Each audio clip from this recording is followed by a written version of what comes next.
In this video, I'll be showing you step by step how to create a new dashboard inside of Freshsales. It is super easy to do. So the first thing you need to do is open up Freshsales like you usually would. Then from here, it should be looking something like this. As you can see here, you have 3 dashboards to choose from. But if you want to create a new one, you simply need to click this plus icon over here called Add Report. Then from here, you need to select a report.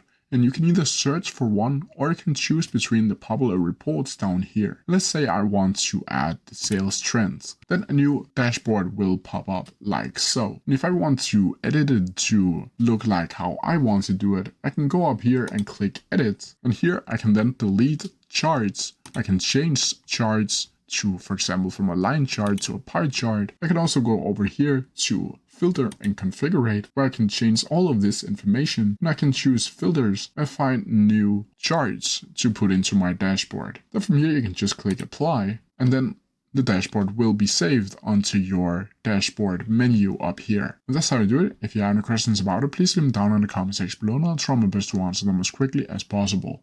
See ya!